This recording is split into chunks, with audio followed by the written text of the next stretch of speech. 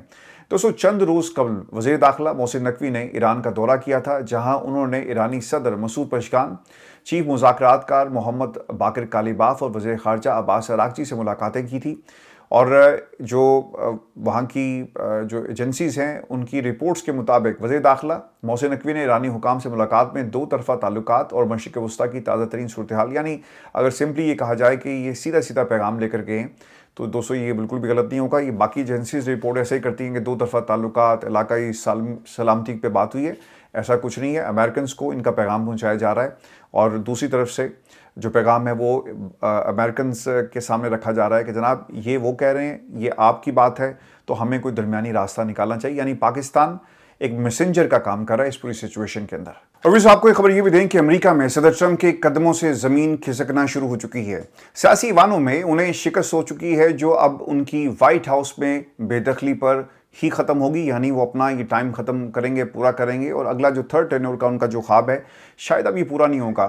دوستو، امریکی سینیٹ نے صدر ٹرمپ کی ایران پالیسی کو بڑا جھٹکا دیتے ہوئے ایک ایسی قرارداد منظور کر لی ہے جس کے تحت کانگریس کی منظوری کے بغیر ایران کے خلاف جنگ جاری رکھنا غیر قانونی ہوگا۔ یہ پاکستان میں پنجاب اسمبلی یا قومی اسمبلی والی قراردادیں نہیں ہیں کہ جہاں پہ درجن کے حساب سے قراردادیں آپ پاس کرتے ہیں، بلکہ وہاں پہ تو کانسٹیٹیوشن میں تبدیلی بھی کر دی جاتی ہے بغیر کسی ڈیلیبریشن کے۔ یہ کانگریس ہے جہاں پہ یہ قرارداد پاس کی گئی۔ دوستو، یہ قرارداد جو امریکی آئین کے مطابق فوج کو جنگ میں بھیجنے کا اختیار صرف کانگریس کو دیتی ہے اور کانگریس کو دینے کی وکالت کرتی ہے اور کانگریس کے پاس یہ صرف اختیار ہونا چاہیے۔ سینٹ میں 50 ووٹوں کے مقابلے میں 47 ووٹوں سے اس کو منظور کیا گیا۔ برطانوی خبر رساں ایجنسی رائٹرز نے جی اس کو رپورٹ کیا ہے اور رپورٹ کے مطابق یہ ووٹنگ ایرانی جنگ پر امریکی صدر کی ناکامی کی واضح علامت سمجھی جا رہی ہے۔ اگرچہ ٹرمپ کی ریپبلکن پارٹی کے ساتھیوں نے اس سال پہلے بھی اس طرح کی 7 کوششوں کو روکا تھا، لیکن اس بار 4 ریپبلکن سینیٹرز نے ڈیموکریٹس کے ساتھ مل کر قرارداد کے حق میں ووٹ دیا، جبکہ 3 ریپبلکن اراکین ووٹنگ کے دوران غیر حاضر رہے۔ اس قرارداد کے حامی امریکی قانون سازوں کا یہ درینہ موقف ہے کہ آئین کے تحت جنگ کا اعلان کرنے کا اختیار صدر نہیں بلکہ کانگریس کے پاس ہونا چاہیے۔ تاہم یہ ایک طویل اور مشکل عمل کا آغاز ہے کیونکہ اس قرارداد کو اب بھی ریپبلکن کی اکثریت والے ایوان نمائندگان یعنی ہاؤس آف ریپرزینٹیٹیو یعنی کانگریس سے منظور ہونا پڑے گا۔ وہاں پہ اگر اس کی منظوری ہوتی ہے تو پھر اس کے اوپر امپلیمنٹ ہو سکتا ہے، جہاں اس پر ووٹنگ اسی ہفتے متوقع ہے۔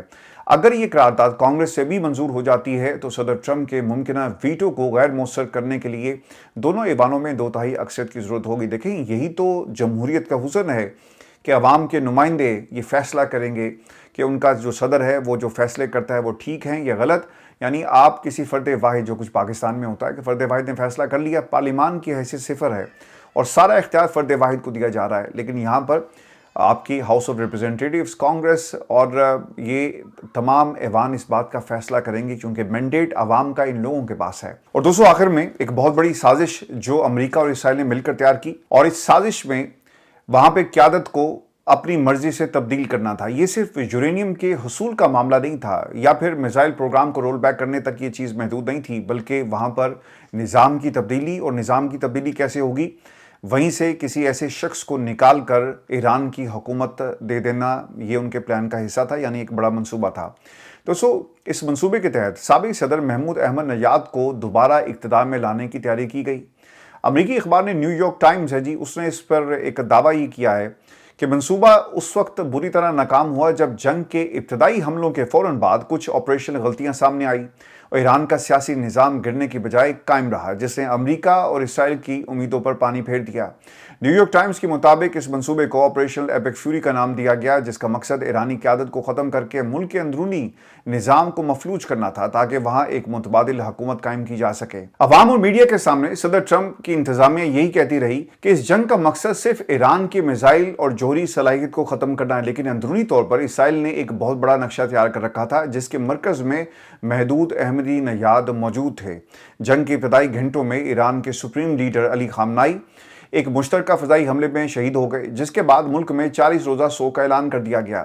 اسرائیلی منصوبہ سازوں کا خیال تھا کہ علی خامنائی آیت اللہ خامنائی کی موت سے ایران کا پورا کمانڈ اینڈ کنٹرول سسٹم تباہ ہو جائے گا، لیکن اس حملے میں وہ ایرانی حکام بھی مارے گئے جن کے بارے میں واشنگٹن کا خیال تھا کہ وہ حکومت کی تبدیلی کے وقت اس کے ساتھ تعاون کر سکتے ہیں۔ اور اسی دوران ایران میں ایک اور خفیہ کارروائی کی جاتی ہے، اور اس کارروائی کے مطابق جہاں محمود احمدی نژاد نظر بند تھے، اسرائیلی فضائیہ نے ان کے گھر کے باہر موجود پاسداران انقلاب کی اس سیکیورٹی پوسٹ کو نشانہ بنایا جو ان پر نظر رکھے ہوئے تھے۔ سیٹلائٹ تصاویر جو دوستوں اس میں جاری کی گئی ان سے یہ معلوم ہوتا ہے کہ سیکیورٹی پوسٹ کو تباہ کر دیا گیا، لیکن احمدی نژاد کا گھر محفوظ رہا۔ اس حملے میں سابق صدر معمولی زخمی ہوئے لیکن وہ بچ گئے۔ امریکی حکام اور احمدی نژاد کے ایک قریبی ساتھی نے تصدیق کی کہ اس حملے کا مقصد دراصل انہیں ایرانی فورسز کی قید سے آزاد کرانا تھا، اور یہ کنفرمیشن اس کے بعد بھی آئی۔ لیکن ہوا کیا؟ مقصد یہ تھا کہ علی خامنائی کے بعد انہیں ملک کا نیا سربراہ پیش کیا جا سکے، جسے امریکی میڈیا نے جیل توڑنے کی آپریشن سے تشبیہ دی۔ تاہم اس قاتلانہ ماحول اور موت کے اس قریبی تجزیے نے محمود احمدی نژاد کو شدید مایوس کر دیا۔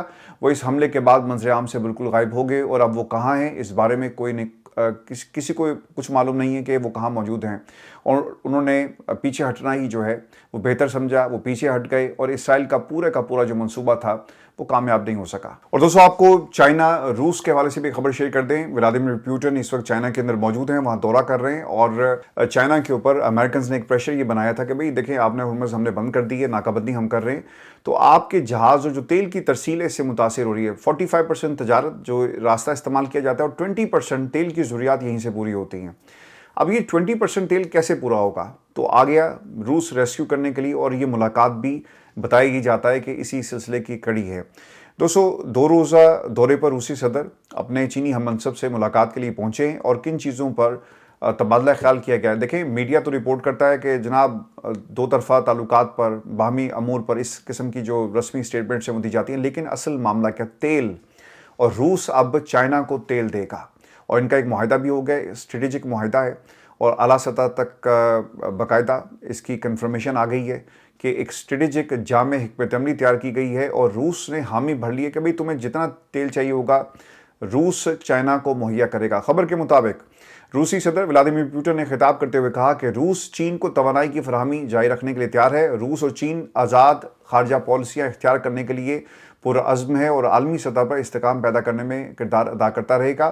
روسی صدر کے دورہ چین کے دوران دونوں ملکوں نے مختلف شعبوں میں تعاون بڑھانے کے لیے 20 سے زائد معاہدے کیے ہیں۔ تو ڈونلڈ ٹرمپ نے تو صرف اعلان ہی کیا نا کہ بھئی 200 بوئنگ طیارے ہیں، سویا بین اور وغیرہ وغیرہ ہم ان سے لیں گے، لیکن معاہدہ بٹوین رشیا، روس اور آپ کے چین کے درمیان ہو چکا ہے۔ یہ ہماری ویڈیو تھی آج کی، اپنے کمنٹس بھیجیے گا، چینل کو ضرور سبسکرائب کریں، اجازت دیجیے، اللہ نے کے بعد۔